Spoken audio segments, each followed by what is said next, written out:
court physician in the fortress palace of Belmora. The sovereign is dead, but your task has only begun. In the silent chamber, Lady Regent Elvira stands before you, her eyes wet with grief, her voice trembling with a request that makes your blood run cold. Upon the bed lies the late King Alaric V, a man who terrorized his realm with suspicion, cruelty, and betrayal. Yet even in death, his power is not gone. The silk covering his body conceals a grotesque truth, the secret of a reign built on shame and hidden torment. It is not his lifeless face that seizes your attention. It is what rests beneath the sheets, the physical monstrosity whispered of for decades but never dared recorded. Alaric's body bore an endowment so misshapen and exaggerated that it seemed less the work of nature than the punishment of gods.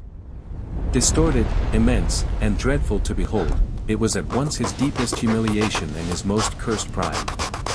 As you begin the grim work of preservation, your mind drifts to the rumors that haunted palace corridors.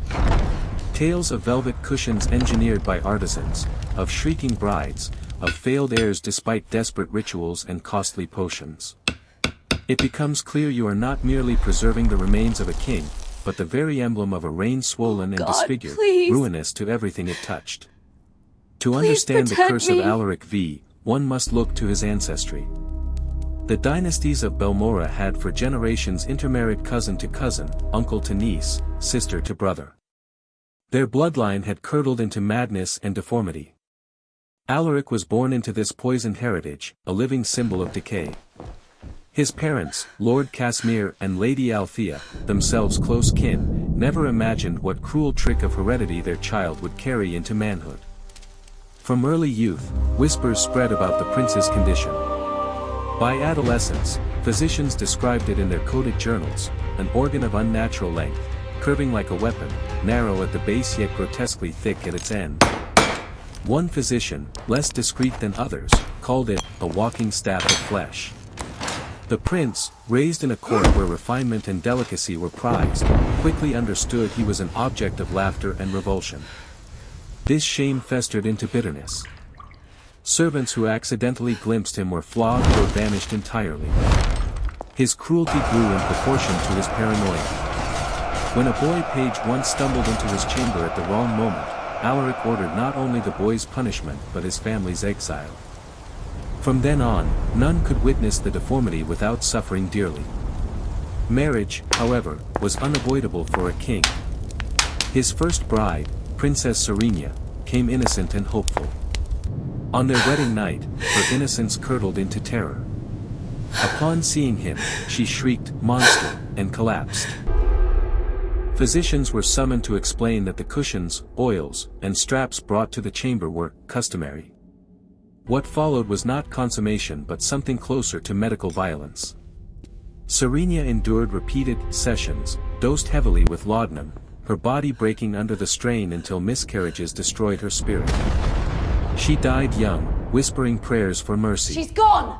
His second wife, Isolde of Rhyn, fared no better. Her wedding night was remembered not for joy but for screams that echoed through the corridors. She developed fits, tremors, and a stutter born of terror. When she finally wasted away, whispers spread that she had chosen death as an escape. The third, Lady Amara of Saxonvale, treated her marriage clinically, like a physician confronting a strange illness. She recorded their encounters with detached precision, noting times, methods, and failures. But even her resolve broke when, after a decade of ritualized horror, she birthed a child who survived only hours. We are losing her! Amara herself died weeks later. The king, maddened by grief, kept their corpses unburied, demanding resurrection through alchemy and prayer, until the stench forced his court to revel. By now, Alaric's paranoia consumed every corner of his reign. He accused ministers of mocking his deformity in coded language. He drilled spy holes into his queen's chambers to watch her every move, suspecting treason in her gestures. He ordered food tasters to wait half an hour before serving meals, convinced poison lingered in shadows. Even his infant daughter, likely not his own blood, was both cherished and resented, a living reminder of his failure. The palace became a prison of whispers, mirrors, and hidden passages. Craftsmen who built his marital devices disappeared mysteriously, their silence purchased with coin or blood. His court resembled a madhouse, ruled by a man who mistook private humiliation for state conspiracy. When death at last claimed him, it came less as a drama than an exhaustion. He withered, muttering of plots and long-dead brides, until his body failed. The secret autopsy revealed scars of self-surgery, evidence that Alaric had, in desperation, tried to reshape himself with blades. His grotesque anatomy was preserved, locked away in a vault said to lie beneath the cathedral archives, where scholars whispered of it in horror for generations. The legacy he left was not glory but wreckage, a kingdom broken, wives destroyed, subjects terrorized, and a daughter condemned to inherit chaos. His story stands as a grotesque warning, that when power rests in the hands of one deformed by shame and paranoia, both body and nation collapse together. Alaric V did not conquer through greatness. He became immortal in disgrace, remembered as a man whose most private affliction consumed an empire. The court physicians of Balmora left behind private writings that described Prince Alaric's deformity in terms both clinical and horrified. One wrote that it resembled a weapon more than a human organ, thin as candle wax at its root, swollen at the end to the size of a man's clenched hand, and long enough to serve as a staff. This grotesque shape branded him as something less than human, an aberration. In a kingdom where the ideals of male beauty still echoed the statues of ancient heroes, slim, balanced, and refined, the prince was regarded as a walking obscenity. What others might envy in another time became for him a living curse. The very core of his identity filled him with shame so deep it twisted his spirit before adulthood. Alaric's childhood was already poisoned by humiliation. His father, King Casimir IV, was weak and indulgent, preferring falconry and idle hunts to the responsibilities of rule. His mother, Lady Althea, flaunted her endless appetite for other men, especially the powerful Chancellor Varenus, who was widely believed to hold more influence over the kingdom than the king himself. Every day, the young prince watched his father humiliated, his mother brazen, and his household filled with whispers of betrayal. But no humiliation cut deeper than the one he carried in his own body. Courtiers smirked behind their sleeves. Servants whispered cruel jokes in the kitchens.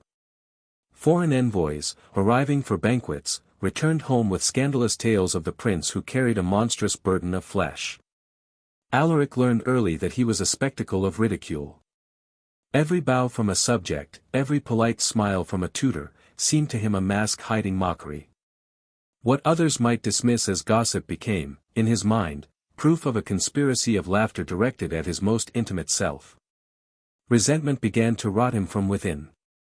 The boy who could have grown into a wounded but gentle soul hardened into a creature of suspicion. He became secretive, vindictive, cruel even in childhood. A maid who once accidentally brushed against him was dismissed and vanished from the palace. A groom who whispered to another about the prince's affliction was found beaten half to death and cast out into the streets. One infamous episode recorded in a chaplain's memoir told of a young page who mistakenly entered the prince's chamber while Alaric was changing. Instead of brushing aside the accident, the prince had the boy flogged mercilessly. Worse, he ordered the boy's entire family exiled from the city within a day. The message was unmistakable: to see him naked was to invite ruin. As he reached the age of marriage, the scale of his abnormality became impossible to deny. The royal physicians, now bound to secrecy, documented the truth in coded notes locked away in iron boxes. Dr. Cedric Lorne, the chief physician, wrote, "His Highness is afflicted with an organ of such unnatural dimension and distortion that ordinary relations may cause injury, if not prove altogether impossible. At its base it measures scarcely more than a thumb's width, yet at its crown swells to a circumference beyond any known proportion. Its length surpasses all recorded specimens, and, when stirred, extends to a grotesque extremity. Additional tissue growths line its surface, serving no natural function but complicating any attempt at use." The implications for his future were grim. A king must sire heirs, but this king's anatomy was closer to a tormenting curse than a tool of life. Without radical intervention, any attempt to consummate a marriage risked tearing both husband and wife apart. Thus began a bizarre chapter of medical experimentation. Artisans in secret chambers were commissioned to construct marital devices, pillows, belts, and carved supports, to assist in intimacy without bloodshed. These contraptions, part furniture and part torture instrument, were hidden away like instruments of heresy. Physicians tested ointments made from pearl dust, herbs, even ground horn of exotic beasts, hoping to soften or reshape what nature had cruelly distorted. None of it worked. Each attempt only deepened Alaric's obsession with his condition. He drank foul mixtures brewed by quacks who promised to shrink the monstrosity, only to watch in despair as it grew larger, heavier, more twisted with every year. The palace corridors filled with jars of failed remedies, the stench of oils and burnt herbs lingering in the air long after the charlatans were gone. Pity might be found for a young man so cursed, had he responded with humility. But Alaric twisted his shame into anger, and his anger into tyranny. Every failed remedy, every whispered rumor, every physician's helpless shrug became another brick in the wall of his cruelty. He would punish others for what his body had inflicted upon him, and soon the kingdom itself would bleed for his deformity. The stage was set for a reign where private shame would metastasize into public disaster, and where the grotesque anatomy of one man would become the curse of an entire nation. Normal intimacy was never truly possible for Prince Alaric of Belmora. His grotesque condition demanded constant medical invention and the construction of bizarre contraptions that blurred the line between marital furniture and surgical equipment. Craftsmen sworn to silence were summoned to create what the court, with nervous discretion, called marital aids. These were not instruments of love but of survival, padded cushions, angled supports, and leather harnesses meant to prevent serious injury to the unfortunate young women destined to share his bed. But the physical burden was only half the torment. The true poison seeped into Alaric's mind. He became consumed with elixirs, powders, and brews that promised transformation, either to reduce his cursed organ to something human or to make it fruitful despite its alien shape. Alchemists and foreign physicians came to Belmora under cover of night, each whispering miracle cures, each leaving behind nothing but failure and empty purses. Gold was poured into remedies as absurd as they were desperate. The prince drank mixtures of powdered pearls, rhinoceros horn, crushed beetles, and rare herbs carried from deserts and jungles. One vial claimed it would shrink the monstrosity, another swore it would restore balance to his royal essence, still others promised miraculous fertility. None worked. Each failure only deepened his obsession. By the time marriage arrangements were made, Alaric was already broken by paranoia and shame. His bride chosen for him was Princess Celine of Norvale, his cousin, barely past girlhood. She arrived in Belmora wide-eyed and filled with romantic illusions. She had been told her husband was beloved by the people, called the Promised One, a prince destined to restore greatness to the fading dynasty. In her mind, she was marrying a storybook figure. The wedding was a spectacle befitting two royal houses, choirs sang beneath vaulted ceilings, streets were flooded with cheering crowds, and Celine herself glowed with the beauty of youth and expectation. Alaric played his role well. In public he was gentle, attentive, even charming. He spoke with courtly grace and smiled as though he were capable of happiness. To the gathered nobility, they seemed the very picture of a blessed union. But weddings end, and wedding nights begin. The illusion collapsed the moment Celine's ladies received instructions from Alaric's valet. Peculiar requests were delivered with rehearsed calm, custom pillows of strange design, bottles of oils with acrid scents, belts and implements that seemed more like surgical instruments than tokens of romance. The ladies exchanged uneasy glances, but they were told such preparations were customary in the Belmoran court. Celine, sheltered and devout, had no frame of reference to question it. Her education had been that of a cloistered princess, languages, music, prayer, and the refinement of etiquette. The realities of marriage had been conveyed only in whispers by embarrassed older women, who themselves knew little beyond vague admonitions about duty and obedience. Celine walked into the bridal chamber with innocence so complete it left her defenseless. What awaited her shattered that innocence instantly. When Alaric disrobed, the young bride let out a scream that tore through the corridors. One of her ladies, writing years later, recalled the scene. Her Majesty shrieked as though the devil himself had stepped into her chamber. She clawed at the walls, crying, "Monster! Monster!" until we feared her reason had left her. The terror was not exaggerated.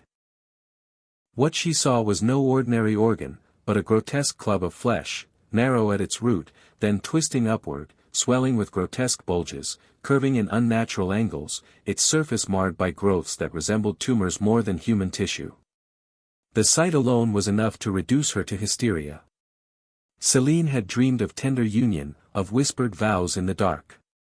Instead, she was faced with a horror so alien it might have been crafted in some cruel laboratory of nature. The very shape of it suggested injury, not intimacy. The preparations, the oils, the cushions, the straps, now revealed their true, dreadful purpose. The chamber that should have been the heart of love became instead a theater of fear. Physicians and attendants, long instructed in the procedure, had to calm the princess, to explain in careful tones what was expected of her. Their words disguised brutality with ceremony, but the truth could not be hidden. This was not consummation but endurance. Thus began Céline's nightmare, a marriage not of devotion but of ritualized violation, performed with the precision of medicine and the despair of captivity. Each night was an ordeal, each attempt left her body bruised, her spirit more broken. The girl who had entered Belmora with hope was soon reduced to a trembling shadow.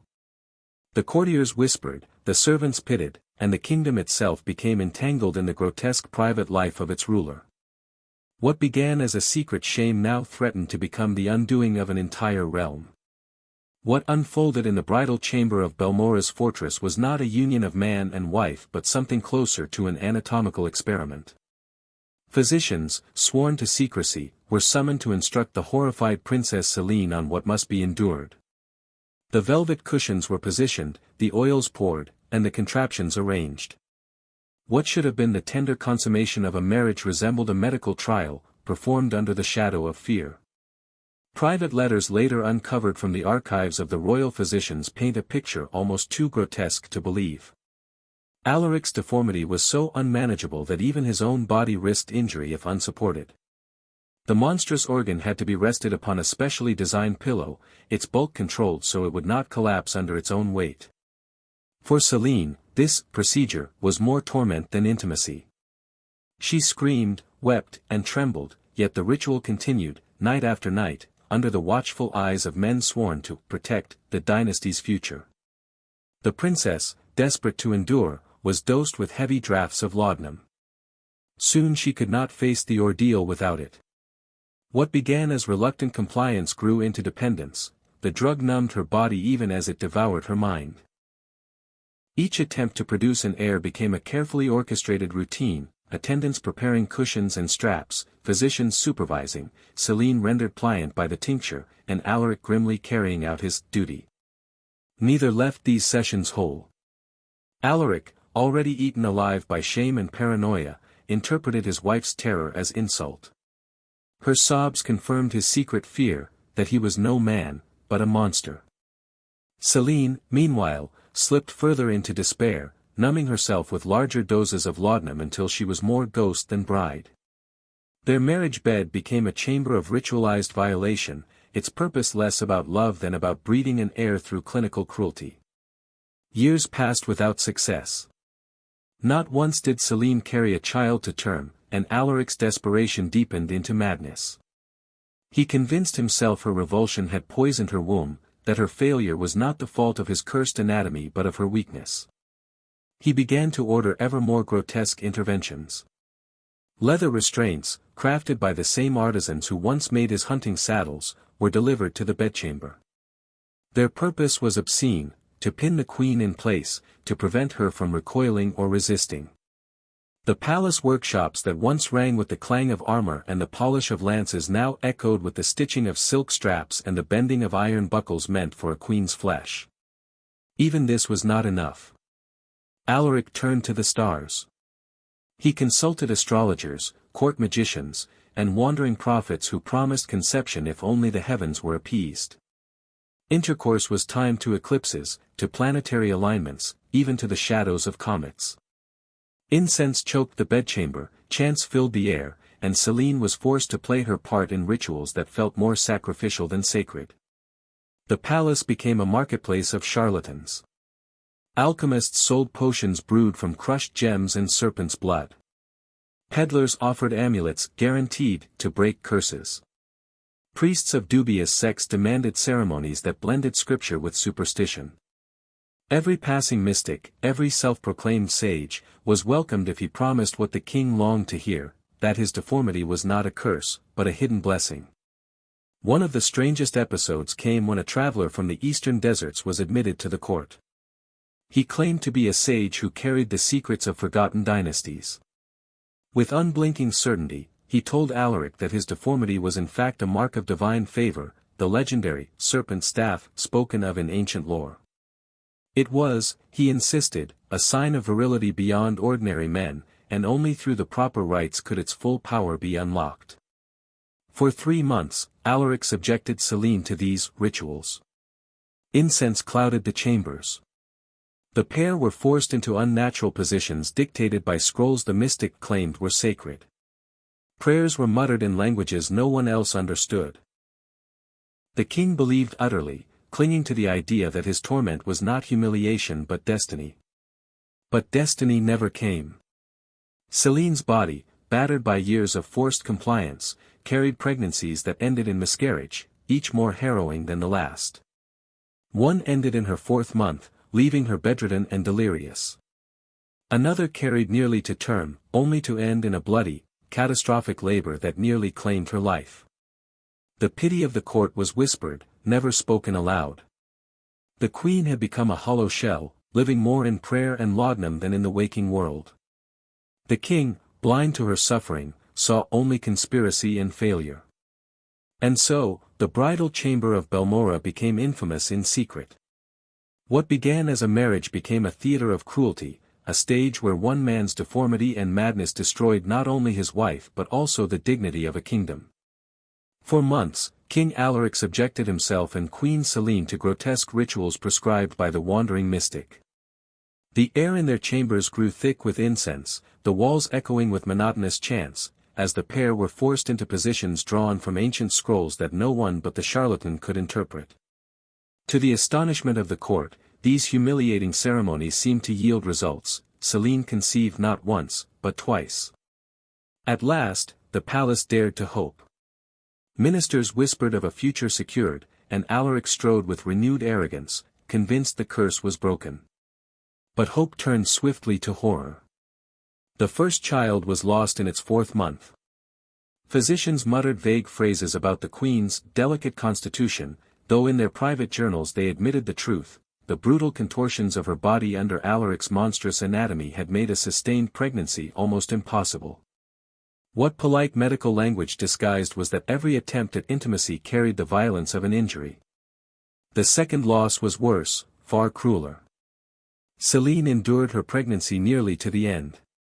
For a moment, even she dared to imagine a future in which her suffering had meaning. But the day of delivery became a scene of carnage. Blood soaked the chamber, physicians frantic as they struggled to deliver a lifeless child from a queen screaming herself hoarse. She survived, barely, her body ravaged and her mind shattered. From that night onward, she was never truly herself again. Selene became a shadow wandering the palace corridors, pale and hollow-eyed, clutching prayer beads in trembling hands. Her laudanum use deepened into dependency. What had begun as a desperate balm against her bridal torment became a chain around her neck. She was no longer a queen but a living ghost, sustained only by tinctures and whispered prayers. Alaric's response revealed the full measure of his cruelty. Rather than compassion, he met her agony with suspicion. He accused her of sabotaging conception, of moving deliberately to miscarry, even of secretly consuming substances to destroy his seed. He whispered that her sympathies lay with reformists who wanted the dynasty broken, that she had conspired to deny him heirs. These poisonous accusations spread through the palace like smoke, eroding whatever fragments of dignity Céline had left. Whispers in the corridors spoke of the queen's nightly sobs, of her whispered pleas for forgiveness for sins she could not name. She had come to believe she was cursed, that God himself had marked her womb as barren, punishing her for crimes she did not commit. Servants found her on her knees for hours, muttering prayers until her lips bled, her face wet with tears.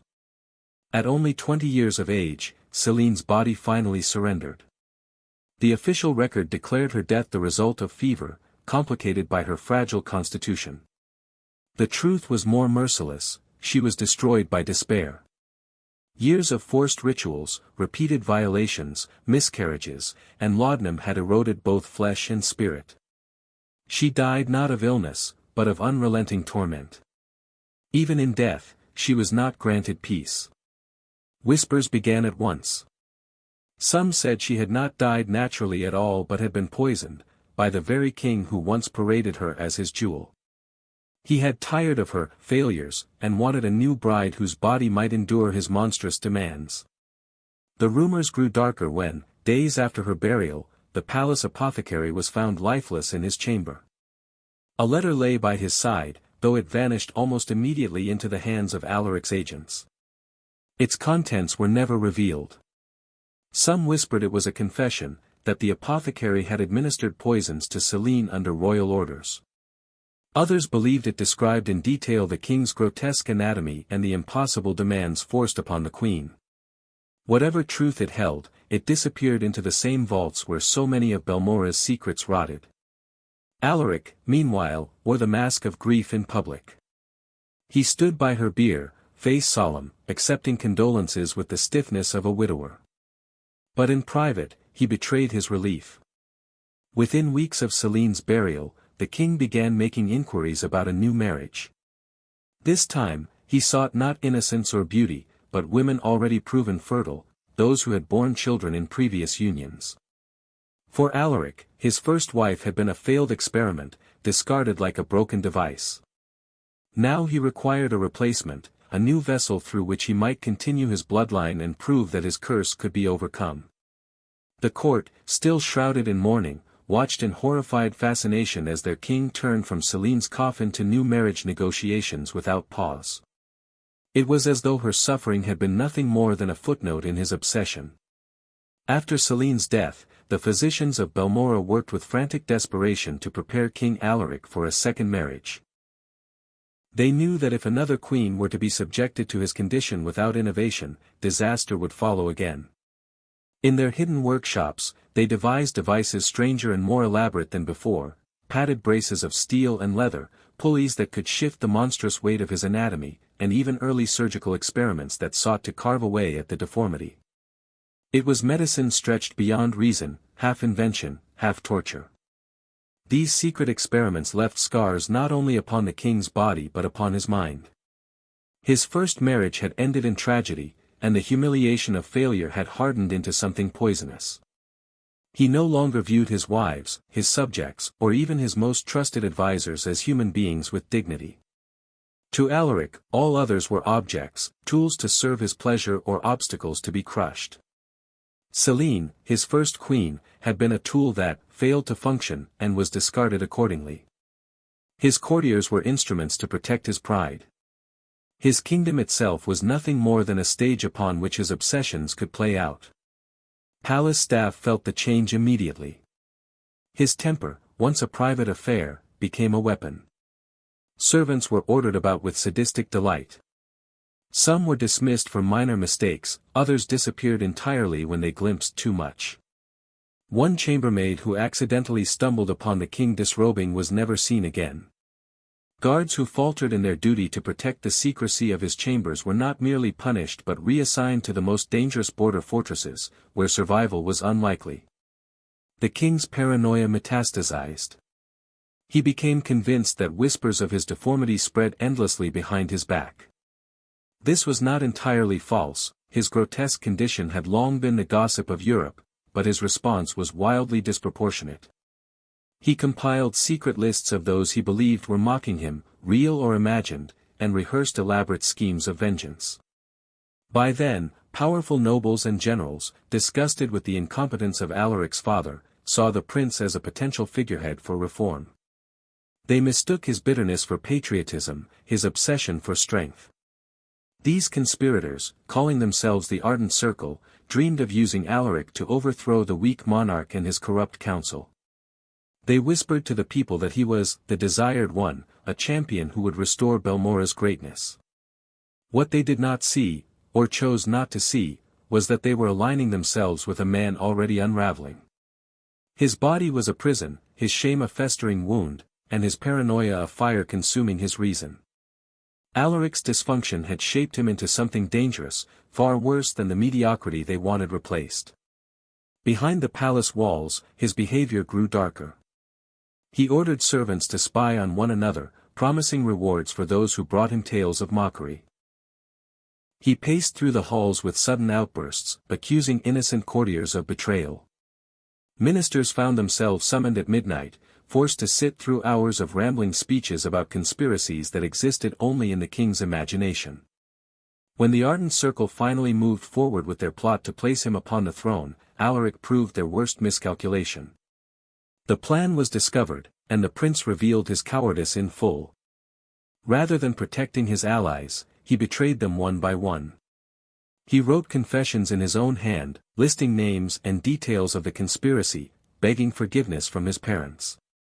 The men who had risked everything for him were imprisoned, exiled, or executed, while Alaric cowered behind a mask of obedience. His treachery was absolute. He destroyed not only his conspirators but his own reputation among those who might have defended him. It was the pattern that would define his reign, using people as long as they were useful, then discarding them the moment they threatened his fragile pride. What the nobles had thought a strong reformist was, in truth, a man eaten alive by deformity and delusion.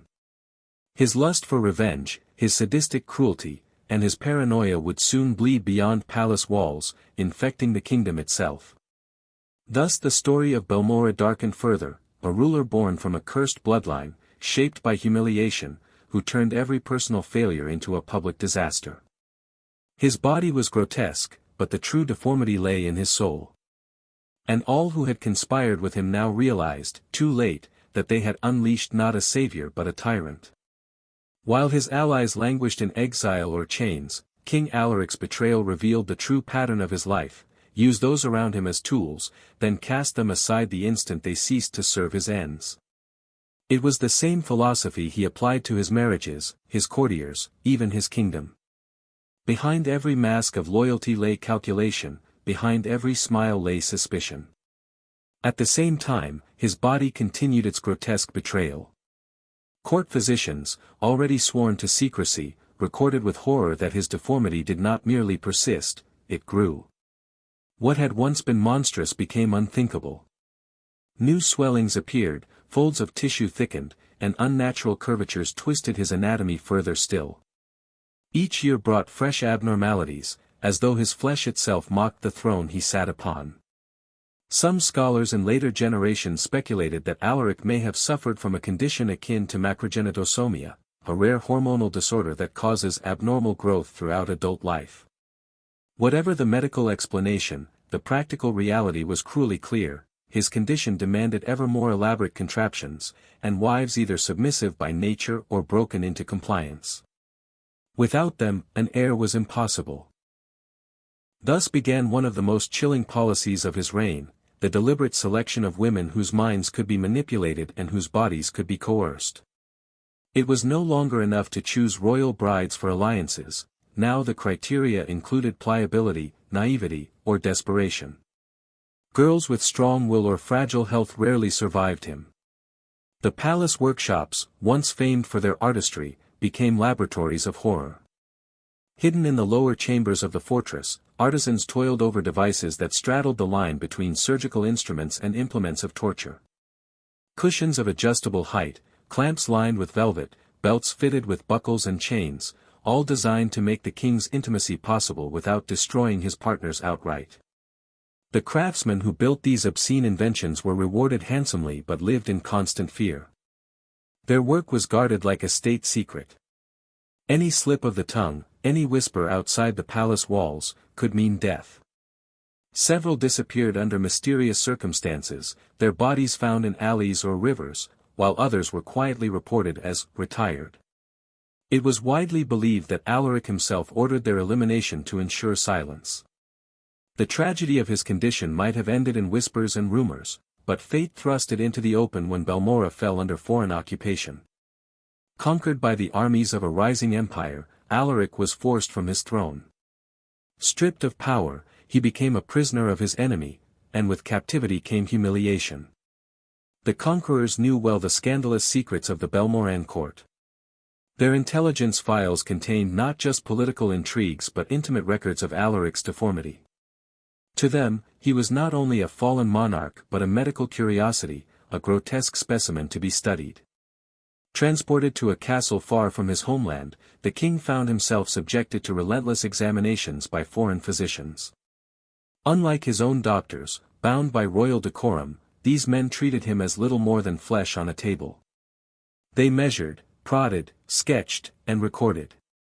They forced him through procedures that blurred the line between science and cruelty. Some whispered that he wept not from pain but from shame, humiliated to be exposed before men who regarded him as less than human. Centuries later, reports from these physicians were uncovered in dusty archives. Their descriptions shocked even hardened historians. They spoke of an organ so vast, so misshapen, that it defied classification. It was likened not to a human feature but to the appendage of some mythical beast. Veins knotted like ropes beneath the skin, growths bulged in places where no growth should exist, and the curvature resembled a weapon more than an instrument of love. The foreign doctors concluded that his deformity was likely the result of multiple hereditary afflictions colliding in one man, a perfect storm of genetic decay. They did not write with pity.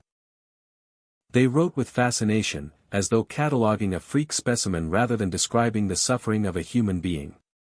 Thus, Alaric of Balmora became infamous not only as a tyrant but as a medical enigma. His legacy was preserved not in noble deeds or victories, but in secret diagrams locked away in cabinets, in whispered rumors of wives destroyed, and in the chilling fascination of physicians who saw in him a puzzle rather than a man. While Alaric wasted away in his captivity, word reached him that noblemen and soldiers of Balmora were dying in mountain passes and swampy trenches in his name. They spilled blood not for their homeland, but to restore a monarch whose greatest obsession was not justice, nor governance, but his own broken body. The irony was obscene. Brave men perished for a king whose letters home spoke not of sacrifice or gratitude but of his desperate hunt for a wife who might endure him long enough to bear an heir. From his prison chambers, Alaric penned hundreds of missives to European courts. In them he described his special circumstances, with unnerving frankness, cloaked in the flowery language of duty. He begged for alliances with royal daughters, widows, and distant cousins, women who might agree, through diplomacy or desperation, to endure the monstrous burden of his flesh. These letters reveal a man utterly detached from his nation's torment. While Balmora burned and its people starved, their king planned his next wedding night like a surgeon preparing for an experiment. When fortune turned and Alaric was restored to Balmora, the return was marked with wild celebration. Crowds filled the streets, tossing flowers and weeping as his carriage rolled through the capital. Children born during the war clambered on walls to glimpse the sovereign for whom their fathers had died. The stones themselves seemed to vibrate with joy, yet inside the carriage Alaric smiled not for his people but for his own fantasies. His thoughts were already consumed with finding another bride, another body to test against the impossible demands of his curse. His restoration began what later generations called the dreadful years.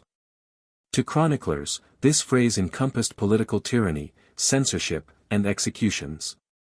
But beneath the surface lay an even darker truth, the decade when Alaric's personal deformity became inseparable from the fate of the kingdom. His lust for an heir, his grotesque anatomy, and his cruelty toward his wives bled into every decision, distorting the course of the realm itself. The king's first command upon return was not to reward veterans or rebuild ruined villages. Instead, he dispatched agents across Europe and beyond. To Vienna, Florence, even Constantinople they went, searching for artisans capable of crafting devices for royal delicacy. From these secret commissions came a collection so bizarre it beggared belief: jeweled cushions engineered with hidden pulleys, gilded braces to restrain limbs, and silver instruments that looked more like surgical saws than anything meant for a bridal chamber. Hidden away in locked rooms of the palace, this arsenal of perverted ingenuity represented the finest minds of the age bent toward the service of one man's shame. When Alaric finally chose his next wife, it was yet another cousin, Princess Alara of Vera, a pale girl of 19 who had been raised in cloisters and gardens, innocent to the cruelties awaiting her. To the public, her arrival was a symbol of renewal, the joining of two ancient houses. To the court physicians, already grimly aware of the preparations, it was merely the beginning of another tragedy. The wedding itself was a festival of gold and pomp. Bells rang from every steeple, and the king stood at the altar in shimmering cloth, his face locked in a rictus of composure. Unknown to the cheering crowds, he had spent the previous week in endless consultations, not with generals or ministers, but with alchemists, astrologers, and even a shadowy figure said to be a surgeon from the Ottoman lands, smuggled into Balmora in secrecy. Every whispered remedy, every exotic device, every superstition was gathered in the hope that this time, his curse might be overcome. But the wedding night tore away the illusion. Despite the contraptions and the potions, despite the carefully orchestrated instructions of physicians hovering just outside the chamber, Alaric's deformity proved insurmountable. What echoed through the corridors of the palace was not joy but horror. Alara's screams rang into the night, raw, ragged cries of a girl confronted with something no human should endure. Servants huddled in corners, whispering that the sound was like a soul being torn apart. The next morning, Alara emerged pale as death, her eyes unfocused, her body trembling. The courtiers offered congratulations, pretending not to notice the way she clutched her rosary with bloodied knuckles. Alaric, meanwhile, strutted through the halls with brittle pride, already demanding new adjustments to the devices, convinced the fault lay not in his deformity but in the insufficient obedience of his bride. Thus began another cycle of torment, a kingdom restored, yet ruled by a man enslaved to his own monstrous body, dragging down wives, physicians, artisans, and subjects alike into the abyss of his obsession. The morning after Alaric's second wedding night, the palace servants discovered a chamber in ruin. Blood-stained linens were heaped upon the floor, the canopy bed splintered as if wrenched by violence, and scattered across the carpet lay the remnants of cushions and restraints meant to soften the ordeal. To those who witnessed it, the scene resembled not the consummation of a royal union, but the aftermath of a medieval torture session. Princess Alara, the young bride, never recovered from that night. Courtiers soon noticed a dreadful change: her voice, once soft but steady, broke into a stammer whenever her husband's name was mentioned. She flinched at the sound of his footsteps in the corridor. The once radiant girl shrank into herself, her laughter silenced, her eyes hollowed by dread. The physicians of Balmora, eager to protect the king's pride, dismissed her condition as female hysteria. But her ladies-in-waiting recorded the truth in whispered journals. Alara woke screaming in the dark, clawing at her own body as though she could scrape away the memory. She whispered of monsters in her dreams, of claws and serpents, and of shadows pressing down upon her. Alaric, rather than showing compassion, interpreted her fear as rebellion. In his eyes, her terror was a calculated insult to his dignity, perhaps even evidence of foreign conspiracy. He began intercepting her letters, convinced that she mocked him in secret correspondence. Guards were ordered to taste her food for poison. Her chambers were searched for treasonous messages. What had begun as a marriage descended into paranoia, each day thickened by suspicion. The obsession with producing an heir devoured the court. Every council meeting, every religious ceremony, every festival became overshadowed by whispered questions about the queen's womb. Alaric summoned not only physicians and alchemists but also grotesque pretenders, circus performers who claimed knowledge of abnormal anatomy, self-proclaimed mystics with jars of powders and roots. The royal bedchamber transformed into a grim laboratory of sexual experimentation. One court physician, whose private diary was discovered long after his death, left behind a chilling record. He described how the king permitted foreign experts, anatomists from the German universities, French physicians with sketchbooks, even a supposed Italian sculptor of prosthetics, to observe his most intimate failures. By candlelight, the marriage bed became a medical theater. Learned men took notes as Alara lay trembling, subjected to indignities that stripped her of humanity. Sketches of the king's deformity circulated quietly among medical schools, whispered over in lectures as the case of the Belmoran monster. For Alara, the humiliation was unbearable. Reduced from queen to specimen, she ceased eating, her once round face hollowed by starvation.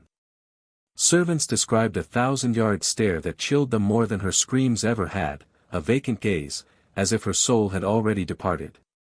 She drifted through the halls of the palace like a phantom, too weak to resist, too broken to escape. The consequences rippled far beyond the palace walls. Belmora's colonies across the ocean, already restless with revolt, seized upon the scandal. Pamphlets smuggled into marketplaces depicted the king as a grotesque tyrant, impotent both in bed and in governance. Caricatures portrayed him as half man, half beast, his deformity symbolizing the decay of the dynasty itself. Revolutionaries claimed that God had cursed the bloodline, that Alaric's failures in the marriage bed mirrored his failures on the throne. The insult pierced the king more deeply than any battlefield loss. His paranoia metastasized into cruelty. He ordered new purges across the realm, targeting those who so much as whispered about his condition. Tailors, maids, even soldiers were dragged to interrogation chambers for careless jokes or rumors overheard. The revived Inquisition turned its gaze not only upon heresy but upon sexual slander against the crown. Husbands and wives who whispered privately in their own beds risked imprisonment or execution if their words were reported. In this atmosphere of fear, pity for Alara was buried beneath silence. The young queen was treated as both victim and traitor, blamed for miscarriages, accused of weakness, her suffering weaponized against her. Each convulsion of her body, each nightmare-induced scream, was noted by officials as evidence of disloyalty or divine punishment. Thus, the palace became both prison and stage, a place where one man's deformity dictated the destiny of a kingdom, where a girl's torment became political propaganda, and where medical instruments gleamed not in hospitals but in a royal bedchamber reeking of incense, laudanum, and despair. King Alaric's obsession with secrecy soon warped into architectural madness. He ordered the palace remodeled with a labyrinth of hidden passages that allowed him to slip unseen between his own chambers and Queen Alara's rooms. Mirrors were fixed at peculiar angles in corridors and antechambers, placed so he could catch reflections of eavesdroppers. A corps of spies, paid from the royal treasury, was tasked with a single duty, to hunt whispers about the king's marriage and crush any gossip before it left the palace walls. While he stalked shadows, Alara withered in plain sight. Her body, battered by years of coercion, began to betray her.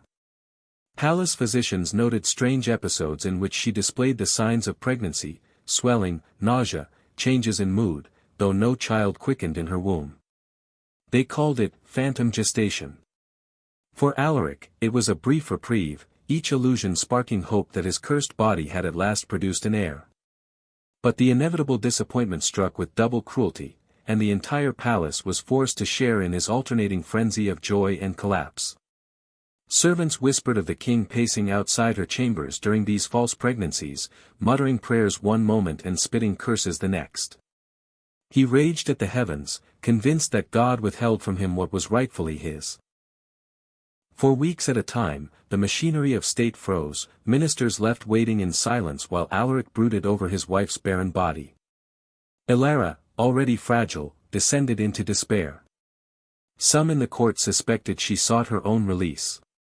Private letters from her attendants hinted at small acts of self-destruction, skipping meals for days, consuming draughts far stronger than the physicians prescribed, walking barefoot through icy courtyards in the middle of the night. Eventually, her frail body gave out. The official announcement claimed she died of nervous collapse, but in the eyes of those closest to her, it was mercy. Her final words, whispered to her confessor, were a prayer of thanks for deliverance. The king's response to her death stripped away any lingering illusion of sanity. He did not mourn. Instead, He convinced himself that she had been murdered by conspirators determined to sabotage his dynasty. He ordered multiple autopsies, demanding that physicians cut and measure her corpse in search of poison. Several of her ladies-in-waiting were arrested, dragged into cells, and interrogated for imagined plots. The funeral, rather than a dignified farewell, became a grotesque spectacle. Alaric insisted on personally viewing the body at each stage of preparation, stroking the cold flesh and murmuring about the wasted treasure of her womb. He commanded that a death mask be made, and soon afterward visitors reported seeing him converse with the waxen likeness of his dead queen, as though she might still yield him the heir she had failed to provide in life. Yet even this macabre devotion could not delay his obsession. Within months of Alara's burial, envoys were already dispatched to seek a new bride. The problem was no longer simply arranging alliances but convincing any princess in Europe to marry him at all.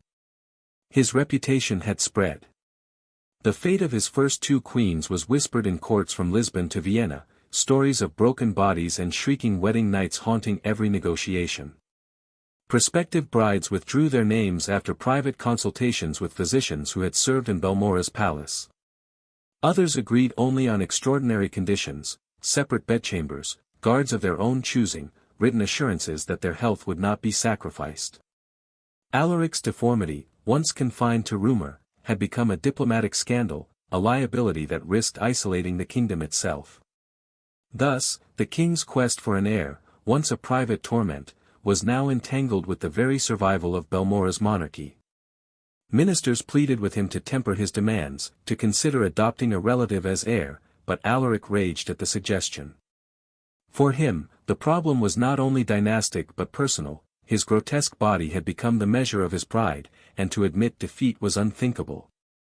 Behind the golden facade of the palace, his life remained a theater of secrecy, cruelty, and obsession.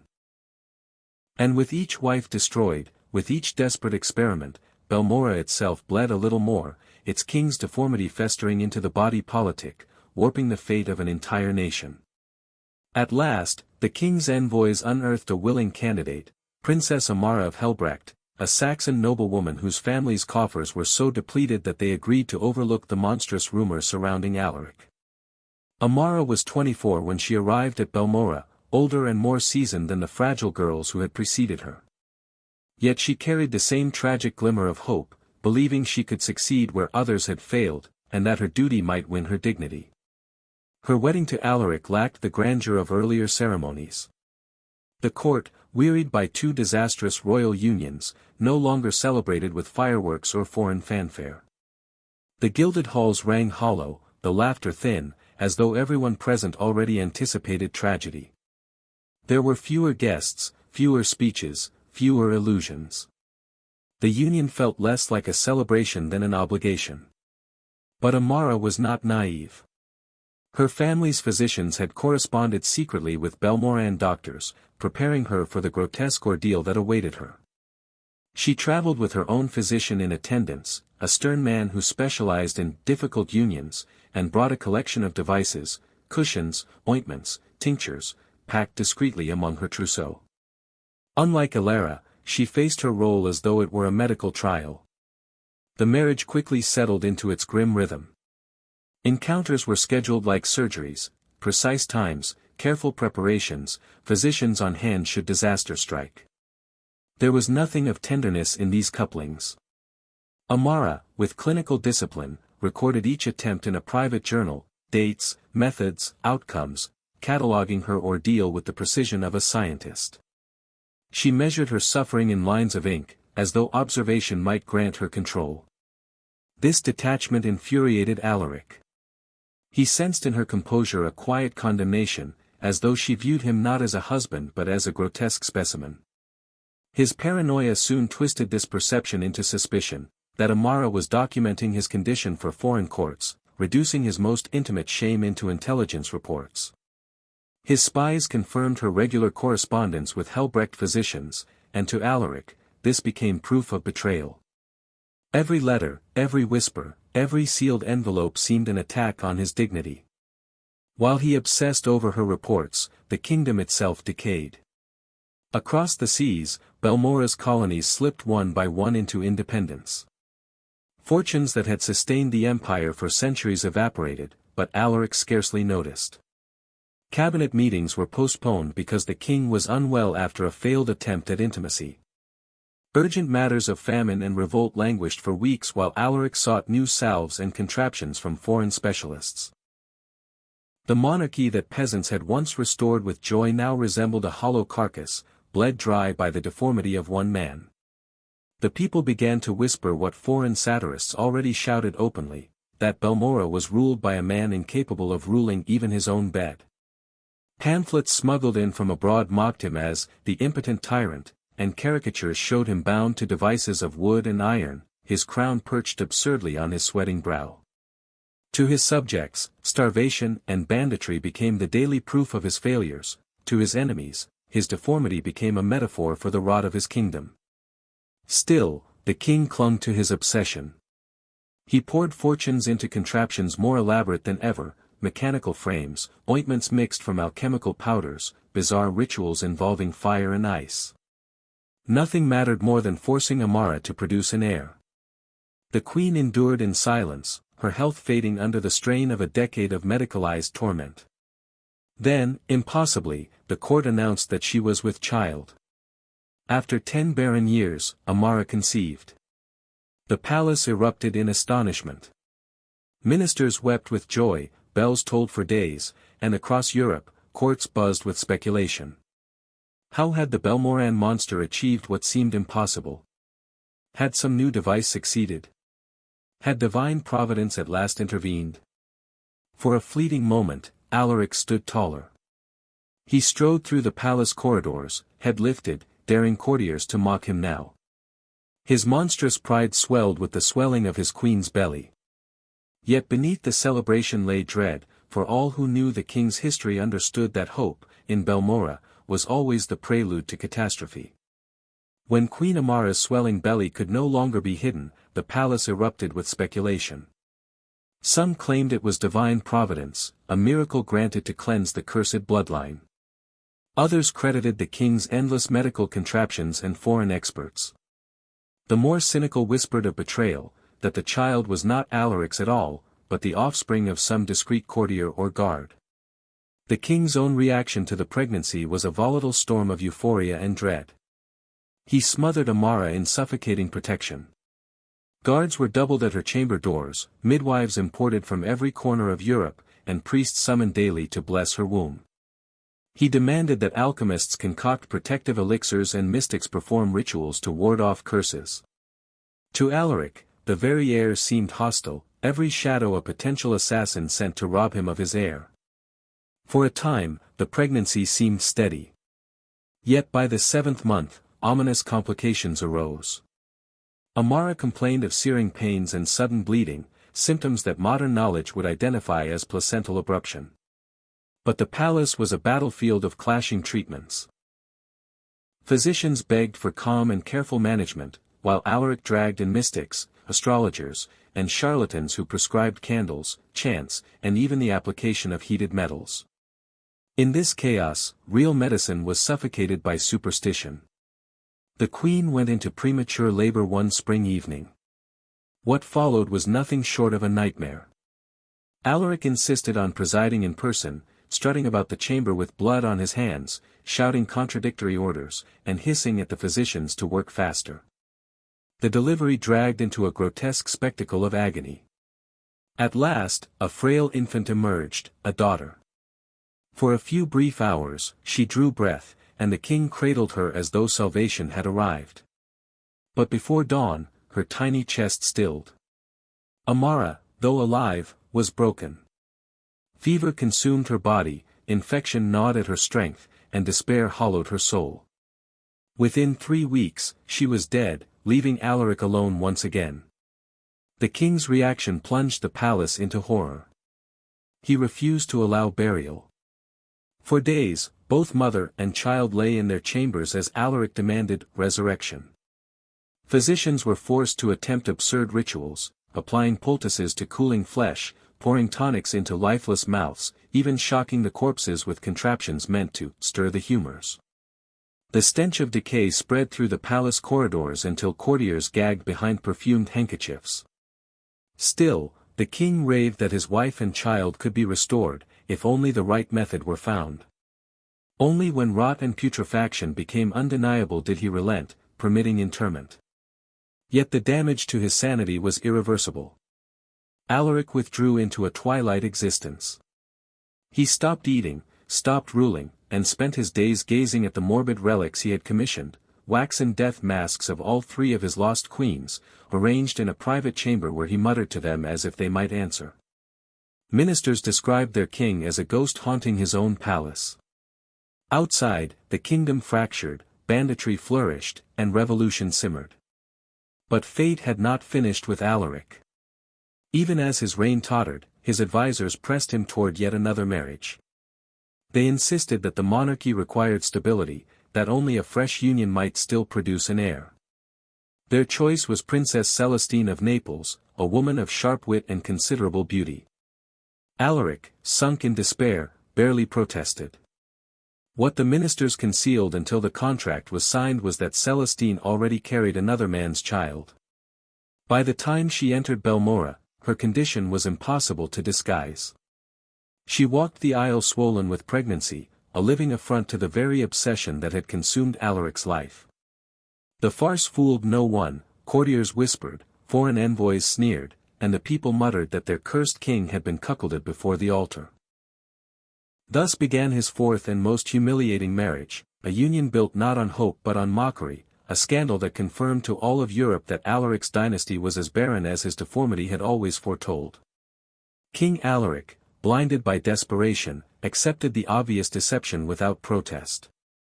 Though he surely knew that the child his fourth queen carried was not his, he convinced himself that Providence had chosen an unusual path to grant him an heir. When Princess Seraphine delivered a daughter, little Isolde, the king proclaimed her the fulfillment of his destiny. Yet rather than relief, the child's arrival deepened his torment. He could not escape the knowledge that the infant was not of his blood. Still, to preserve the dynasty, he was forced to uphold the fiction of legitimacy. His marriage with Seraphine became an elaborate pantomime, she feigned devotion, he feigned belief. Each smile exchanged across the banquet table was poisoned by secrecy. The charade bound them together in mutual deception, yet left them utterly alone. Despite advancing age and physical decay, Alaric persisted in his nightly attempts to produce a true heir. His grotesque anatomy, coupled with his failing strength, made these encounters pathetic reenactments of decades of humiliation. Physicians, alchemists, and charlatans, by now veterans of the king's private obsessions, were summoned once more to observe, record, and suggest. But the rituals yielded nothing except exhaustion and further shame. Paranoia, long festering, now bloomed into grotesque mania. Alaric began storming into Seraphine's chambers at all hours, accompanied by guards, demanding to catch her in imagined betrayals. These midnight raids terrified her attendants, who never knew when they might face the wild-eyed king bellowing accusations of conspiracy. His obsession with surveillance took on nightmarish form. Crude peepholes were drilled through the stone walls between their rooms.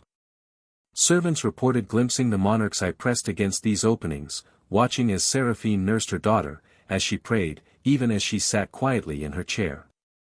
The queen, aware of this constant intrusion, moved like a prisoner in her own chambers, each gesture calculated, each word rehearsed, knowing that unseen eyes judged her every breath. The rituals of dining became ceremonies of suspicion. Every dish presented to the queen was subjected to elaborate tastings. Servants were forced not only to sample each morsel but to wait half an hour under the king's watchful eye, lest some slow-acting poison reveal itself. Alaric studied their faces with predatory intensity, searching for tremors, pallor, or sweat that might betray contamination. Several tasters collapsed under the strain, fainting from nervous exhaustion. To the king, these incidents were not signs of fear but proof that assassins lurked everywhere. Seraphine's spirit began to fracture under the relentless strain. Letters smuggled to her family in Naples, many intercepted and read by the king's spies, painted a portrait of a woman unraveling. She confessed to feeling as though she lived in a glass cage, every movement scrutinized, every sigh recorded as evidence of treachery. She wrote of shadows that made her jump, of footsteps she could never trust, of servants she suspected of serving two masters. Her decline mirrored that of Alaric's earlier queens, who had each been consumed by the same cycle of coercion, surveillance, and despair. In her letters, she begged her sisters to pray for her sanity, admitting that sometimes she no longer trusted her own thoughts. Alaric's paranoia infected the court itself. Guards were rotated daily, lest familiarity breed treachery. Ministers endured humiliating loyalty tests, forced to swear oaths multiple times a week and drink from cups chosen by the king himself. The machinery of government slowed to a crawl under the weight of suspicion. Policies stalled while the king interrogated courtiers about imagined conspiracies. What had once been the private shame of a deformed monarch had now metastasized into a kingdom-wide psychosis.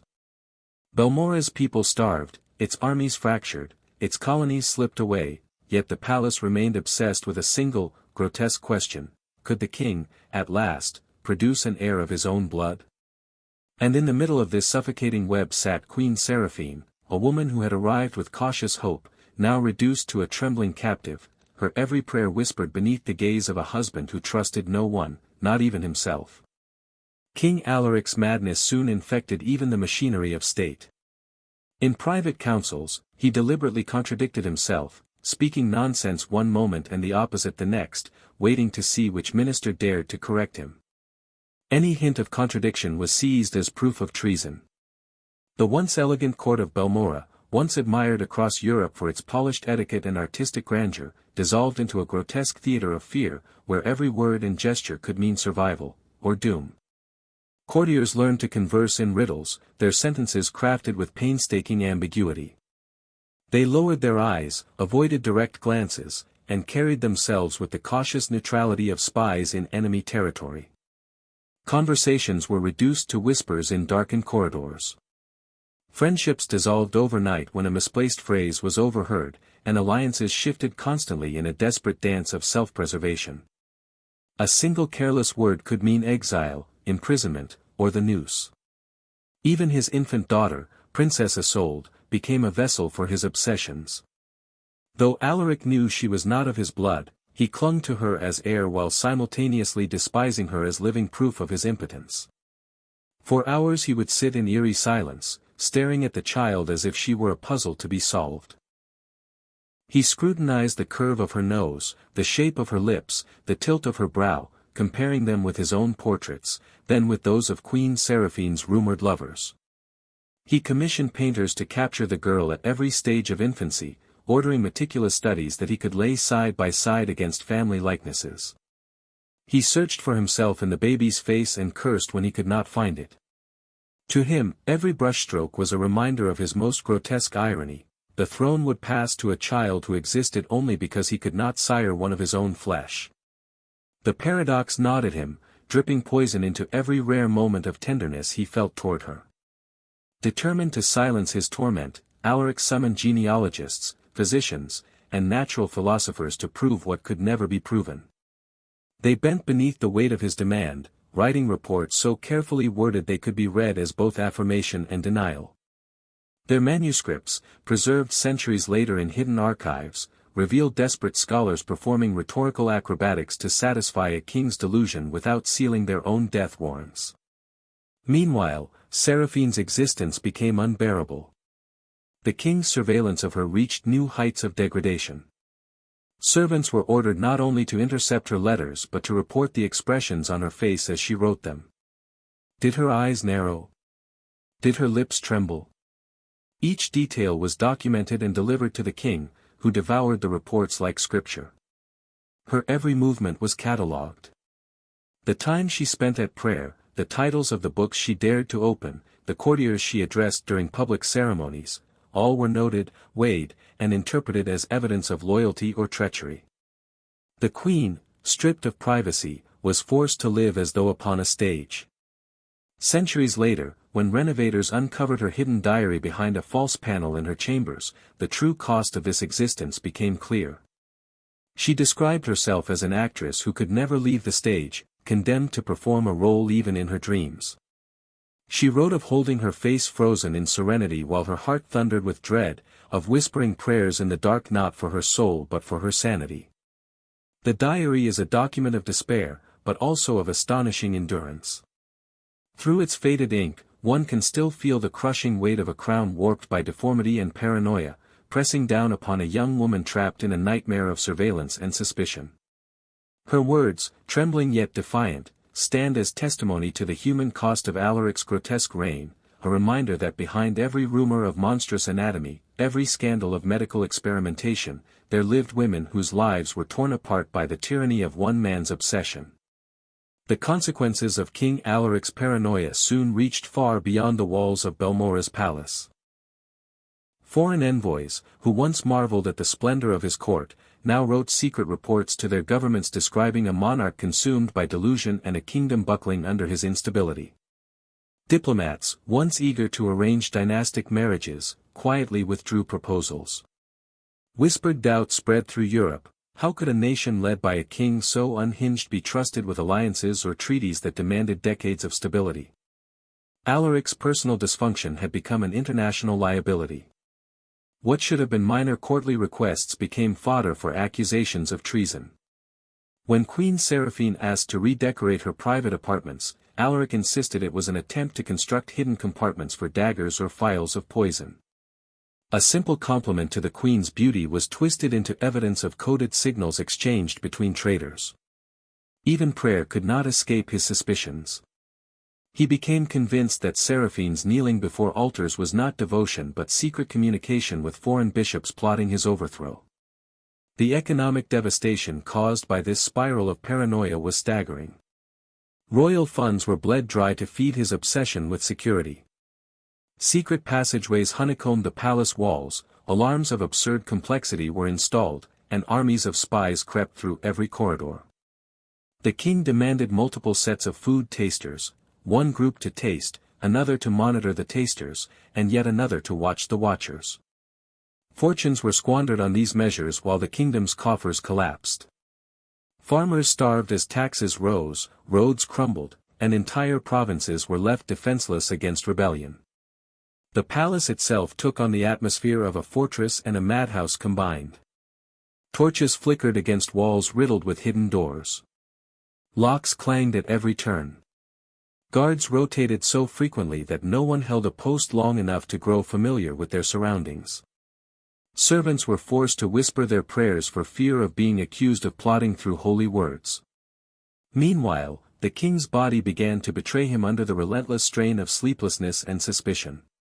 His physicians recorded endless nights without rest, stomach cramps that left him doubled over, and tremors that shook his hands even when he tried to write. They noted nervous agitation, though modern eyes would see the ravages of paranoia consuming both flesh and mind.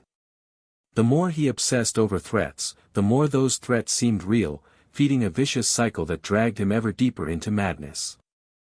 No one within his family was spared. Where once Queen Seraphine had endured her husband's grotesque anatomy and cruel rituals, she now found herself accused of preparing their daughter, Princess Isolde, as a puppet for foreign rulers.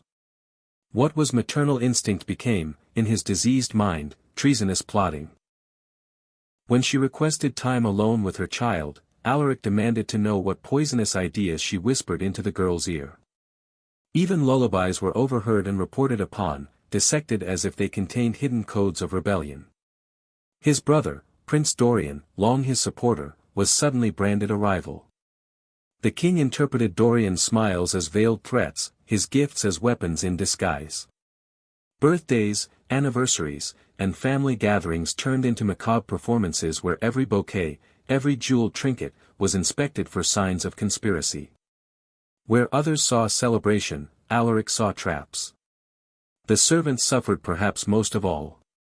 Ordered to observe every detail of the queen's behavior, they became unwilling spies in the destruction of their own mistress. They were commanded to note not only her words but her expressions, the flicker of her eyes, the quiver of her lips. Any lapse in detail was itself suspicious, a possible sign of divided loyalties. The constant pressure fractured them. Hands shook when pouring wine, feet stumbled on polished floors. Many developed nervous tics, while others fled the palace altogether, abandoning their posts despite the threat of punishment. Staff turnover became so high that no one could trust the new faces who replaced them, feeding yet another cycle of fear. By then the palace of Balmora no longer resembled the heart of a kingdom but a labyrinth of fear where walls echoed with whispers and footsteps never ceased. The air itself seemed heavy with suspicion, as if the king's madness had seeped into the stones.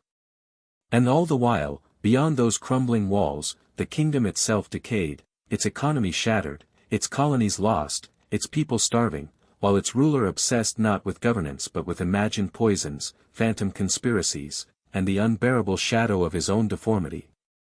New attendants, unaware of the intricate web of fear and suspicion that governed the palace of Balmora, often made the simplest of mistakes, leaving a door ajar, glancing too long at the queen, speaking a word out of turn. To King Alaric, such slips were never innocent. Each was a thread in an imagined conspiracy, proof that treachery lurked behind every curtain and beneath every bow. His obsession with Princess Isolde's paternity drove him into a spiral of grotesque inquiry. He ordered investigators to scour every man who had ever spoken to Queen Seraphine during her years in Naples, compiling dossiers that bordered on madness. They catalogued hair color, bone structure, height, handwriting, even peculiar birthmarks that might, in the king's diseased imagination, explain the features of his daughter.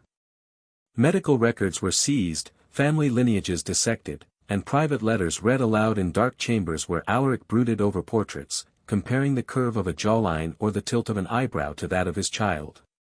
The king's private apartments became less a royal bedchamber than a museum of humiliation. Hung along the walls were portraits of his dead queens, their painted eyes staring eternally at him like silent accusers. Tables sagged under the weight of failed contraptions, cushions stitched with iron reinforcements, grotesque harnesses of leather and silk, jars of pungent oils that had promised miracles but delivered nothing. Mixed among them were holy relics, bones of saints, vials of blessed water, each acquired with the desperate hope that divinity might succeed where science had failed. Visitors admitted into this chamber spoke of an air so heavy with despair it clung to their clothes long after they had left, as if sadness itself were a physical substance that seeped from the stone. Seraphine, meanwhile, paid the price of his unraveling. Her once vibrant beauty withered under the weight of stress. Strands of hair littered her combs, her weight rose and fell with alarming speed, and her hands trembled when she tried to sign letters. The ladies-in-waiting, themselves prisoners of the king's suspicion, whispered that she startled at every creak of the floorboards, forever looking over her shoulder as though expecting Alaric's eye at every corner. Then came the ultimate indignity. Alaric convinced himself that his wife sought to murder him, not through poison in his cup, but through her very flesh. He declared that venom could be hidden in her touch, passed through skin to skin. From that moment forward, Seraphine was ordered to undergo humiliating medical inspections before any private meeting. Court physicians, their faces pale with dread, were forced to examine her body under Alaric's watchful eyes, searching for phantom toxins. These examinations stripped away the last shred of dignity their marriage possessed. What had begun years earlier as a grotesque parody of intimacy had devolved into a ritual of violation. Beyond Balmora's crumbling grandeur, the world watched with a mix of revulsion and fascination. Envoys wrote of a king who seemed less a sovereign than a patient in an asylum granted absolute power. Diplomatic circles buzzed with speculation not of Spain's alliances but of its inevitable collapse. Some foreign powers quietly decided that a fractured Balmoran kingdom, divided among regional lords, was preferable to enduring Alaric's lunacy. Gold and arms began trickling into the hands of separatists, encouraged by foreign ministers who saw opportunity in the ruin of a once proud realm. Alaric's own body soon reflected the collapse of his mind. His hands shook uncontrollably, spilling ink across documents he scarcely understood. He complained of endless pains in his stomach, yet consumed plate after plate of heavily guarded meals, convinced each might be his last. His speeches, once grandiose if hollow, degenerated into raving monologues filled with accusations against enemies who did not exist. Courtiers listened in silence, nodding dutifully as he railed against invisible poisoners and conspirators lurking in shadows. The king's decline was strangely anticlimactic. After decades of grotesque spectacle, the end came not in some dramatic explosion of madness, but in a slow, pitiful fading. His body, battered by a lifetime of paranoia and by the grotesque burden of his deformity, simply began to fail. He drifted between lucidity and delirium, sometimes whispering the names of his dead wives, sometimes demanding fresh investigations into plots no one believed. On certain nights, attendants swore they heard him holding court with phantoms, giving orders to the painted faces of his queens or speaking softly to the failed contraptions piled around his bed, as though they might still save him. In those final days, the palace was a place of suffocating dread. Ministers avoided his chambers, unwilling to endure the stench of sickness or the ramblings of a monarch who had long since ceased to govern. The once mighty empire, now fractured and humiliated, looked on as its king withered away in the shadows of his own obsessions. And yet, for all the disgust and horror, there remained an undeniable fascination. Alaric's grotesque life, his monstrous anatomy, his broken wives, his empire rotting under the weight of his paranoia, was destined to linger in whispered tales and secret archives long after his body was laid to rest. At last, King Alaric III of Balmora found the peace that had evaded him all his tortured life, through the silence of death. The court scribes, bound by protocol, recorded the official cause as complications of gout, but those who had tended to him day and night knew better. Alaric did not die from disease alone. He perished from exhaustion, his body hollowed by years of grotesque deformity, his mind poisoned by paranoia, and his soul weighed down by failures he could never admit aloud. The final indignity came after the funeral rites were whispered over his body. His physicians, the very men who had spent decades trying to tame his monstrous condition, gathered in secrecy to perform an autopsy unlike any other. What they discovered confirmed every whispered rumor and exceeded even the most lurid accounts that had circulated through taverns and embassies. The king's grotesque organ, preserved for study, stretched nearly 14 inches in length, its thickness shifting unpredictably from a narrow stem at the base to a grotesque bulging mass at its end. It resembled less a human feature than some malformed growth, a parody of masculinity that had tormented him since youth. Internally, scarring told its own tragic tale, tissue warped and ruptured by endless strain, fissures where blood had pooled, and evidence of injuries that could never have healed properly. Ordinary intimacy had never been possible, the very shape of his body had condemned him to failure from the start. But the most shocking revelation was not the deformity itself, it was the scars of his own hand. Deep marks revealed years of clumsy, desperate attempts at self-surgery. Using knives, heated metal, and crude instruments, Alaric had apparently tried to reshape himself in secret. These experiments, more akin to acts of torture than medicine, had only worsened his suffering and added layers of agony to a life already defined by shame. The knowledge that the most powerful man in Balmora had spent nights cutting into himself in hopeless pursuit of normality unsettled even the hardened physicians, who recorded their findings with trembling hands. Fearing scandal, the relic of Alaric's torment, along with the sketches and notes detailing every grotesque angle, was sealed away. Not in Balmora's archives, but in the Vatican's forbidden vaults, hidden beneath layers of secrecy. To this day, only a handful of scholars have been permitted to view the preserved remains. Those who have described the experience as deeply disturbing, like peering into a private hell where anatomy and destiny conspired to destroy a man and, through him, a kingdom. His death might have closed his personal suffering, but it left the nation in ruins. The throne passed to his daughter, Isolde II, a child who may or may not have carried his blood. She inherited not only the crown but a kingdom fractured by civil strife, drained of wealth, and disgraced before Europe.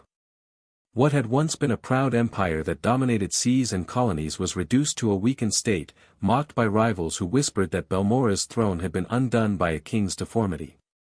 Alaric's reign became a dark lesson etched into history. It showed how the deformities of one man could metastasize into the deformities of an entire nation. His paranoia had seeped into governance, strangling reform and breeding terror. His obsession with heirs and deformity had ruined wives, courtiers, and ministers alike, scattering the seeds of civil war. His failure was not only personal but national, his body's grotesque secret echoed in the shattered pride of his people. The human cost of his reign remains the most tragic element. 3 wives dead in despair, each destroyed by duties they never chose. A daughter raised under suspicion, forever shadowed by questions of legitimacy. Servants driven mad by impossible expectations. Subjects left starving while their king squandered fortunes on quacks, contraptions, and holy relics. And finally, a kingdom dragged into decline by a monarch whose private shame became a public catastrophe. Yet, for all the disgust his story inspires, it remains impossible to look away. There is a terrible fascination in his tale, a grotesque intersection of body and power, of deformity and destiny. His was a monarchy undone not by assassins, nor by great armies, but by the twisted anatomy of one man. Alaric was both tyrant and victim, persecutor and sufferer, trapped by bloodlines corrupted through generations of inbreeding. His legacy lingers like a stain. Balmora never regained its former greatness, its decline continued long after his corpse was entombed. And in hidden vaults, beneath layers of secrecy, lies the most disturbing symbol of his reign, a preserved organ, a set of drawings, and the notes of horrified physicians. Together they form a record of a life that turned the intimate into the political, the private into the catastrophic. In the end, Alaric's story is not merely about one king's grotesque fate. It is about the danger of absolute power in the hands of the deeply broken. It is a reminder that the most personal failures of rulers can shape the destiny of millions, and that the line between tragedy and horror is often as thin as human flesh. When the royal physician of Balmora concluded his grim duty of preserving King Alaric's grotesque legacy, he could not help but feel crushed beneath the irony. Before him lay the very organ that had shaped the course of a nation, a malformed piece of flesh that had dictated marriages, toppled alliances, driven wives to madness, and left a kingdom fractured and humiliated. It was more than a body part, it was the embodiment of a rain poison from its inception. To those who examined it in secrecy, Alaric's preserved anatomy was not merely a medical specimen but a monument to destruction.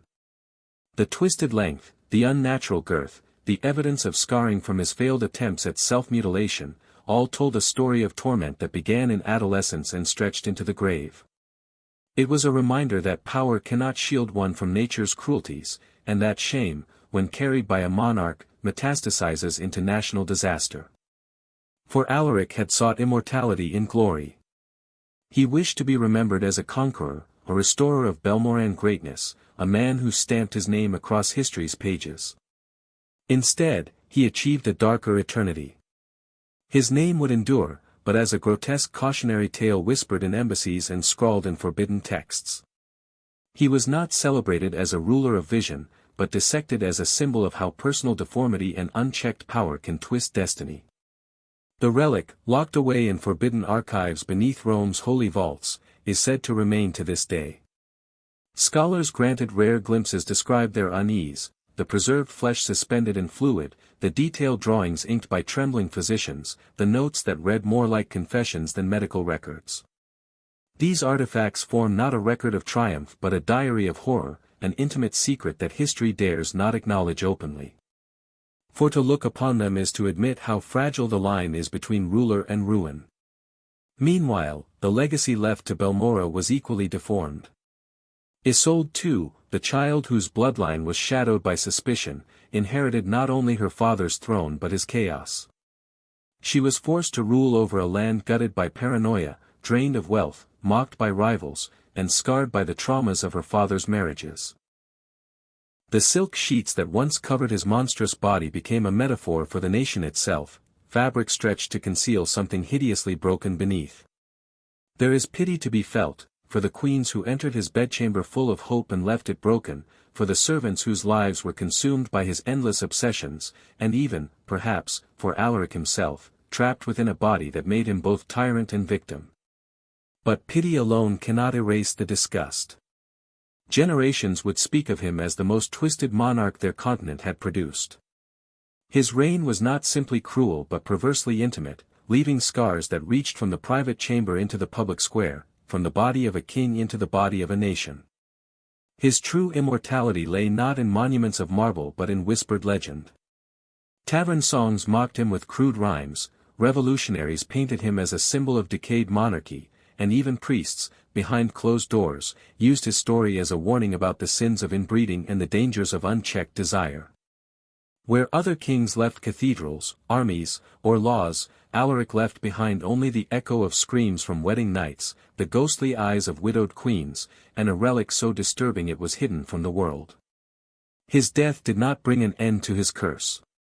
Balmora struggled for generations, its decline accelerated by the ruin he left.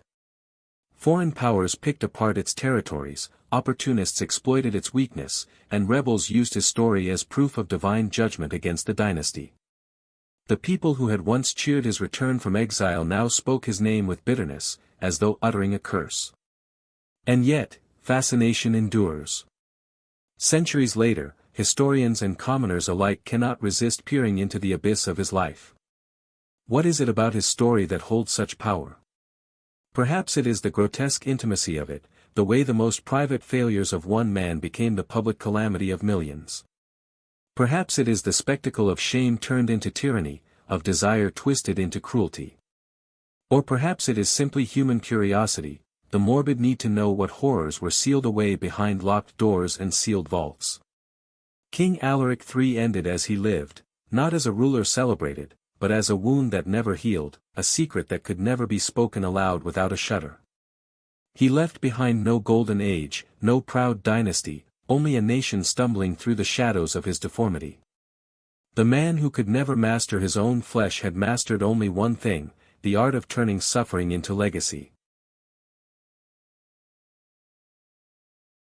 Persecutor and sufferer, trapped by bloodlines corrupted through generations of inbreeding. His legacy lingers like a stain.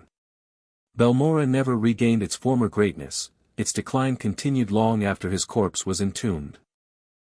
And in hidden vaults, beneath layers of secrecy, lies the most disturbing symbol of his reign, a preserved organ, a set of drawings, and the notes of horrified physicians. Together they form a record of a life that turned the intimate into the political, the private into the catastrophic. In the end, Alaric's story is not merely about one king's grotesque fate. It is about the danger of absolute power in the hands of the deeply broken. It is a reminder that the most personal failures of rulers can shape the destiny of millions, and that the line between tragedy and horror is often as thin as human flesh. When the royal physician of Balmora concluded his grim duty of preserving King Alaric's grotesque legacy, he could not help but feel crushed beneath the irony. Before him lay the very organ that had shaped the course of a nation, a malformed piece of flesh that had dictated marriages, toppled alliances, driven wives to madness, and left a kingdom fractured and humiliated. It was more than a body part, it was the embodiment of a reign poisoned from its inception. To those who examined it in secrecy, Alaric's preserved anatomy was not merely a medical specimen but a monument to destruction. The twisted length, the unnatural girth, the evidence of scarring from his failed attempts at self-mutilation, all told a story of torment that began in adolescence and stretched into the grave. It was a reminder that power cannot shield one from nature's cruelties, and that shame, when carried by a monarch, metastasizes into national disaster. For Alaric had sought immortality in glory. He wished to be remembered as a conqueror, a restorer of Balmoran greatness, a man who stamped his name across history's pages. Instead, he achieved a darker eternity. His name would endure, but as a grotesque cautionary tale whispered in embassies and scrawled in forbidden texts. He was not celebrated as a ruler of vision, but dissected as a symbol of how personal deformity and unchecked power can twist destiny. The relic, locked away in forbidden archives beneath Rome's holy vaults, is said to remain to this day. Scholars granted rare glimpses describe their unease, the preserved flesh suspended in fluid, the detailed drawings inked by trembling physicians, the notes that read more like confessions than medical records. These artifacts form not a record of triumph but a diary of horror, an intimate secret that history dares not acknowledge openly. For to look upon them is to admit how fragile the line is between ruler and ruin. Meanwhile, the legacy left to Belmora was equally deformed.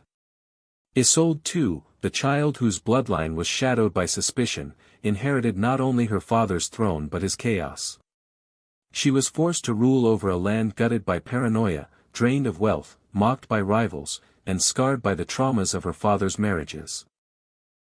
The silk sheets that once covered his monstrous body became a metaphor for the nation itself, fabric stretched to conceal something hideously broken beneath. There is pity to be felt, for the queens who entered his bedchamber full of hope and left it broken, for the servants whose lives were consumed by his endless obsessions, and even, perhaps, for Alaric himself, trapped within a body that made him both tyrant and victim. But pity alone cannot erase the disgust. Generations would speak of him as the most twisted monarch their continent had produced. His reign was not simply cruel but perversely intimate, leaving scars that reached from the private chamber into the public square, from the body of a king into the body of a nation. His true immortality lay not in monuments of marble but in whispered legend.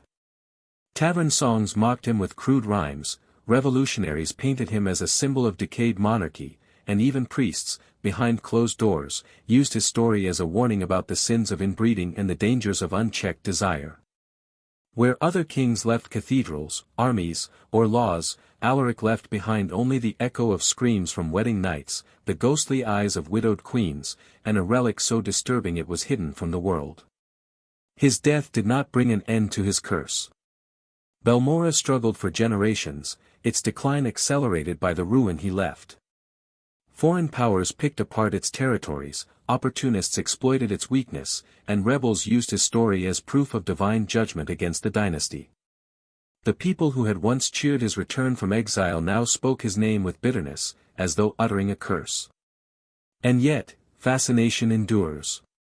Centuries later, historians and commoners alike cannot resist peering into the abyss of his life. What is it about his story that holds such power? Perhaps it is the grotesque intimacy of it, the way the most private failures of one man became the public calamity of millions. Perhaps it is the spectacle of shame turned into tyranny, of desire twisted into cruelty. Or perhaps it is simply human curiosity, the morbid need to know what horrors were sealed away behind locked doors and sealed vaults. King Alaric III ended as he lived, not as a ruler celebrated, but as a wound that never healed, a secret that could never be spoken aloud without a shudder. He left behind no golden age, no proud dynasty, only a nation stumbling through the shadows of his deformity. The man who could never master his own flesh had mastered only one thing, the art of turning suffering into legacy.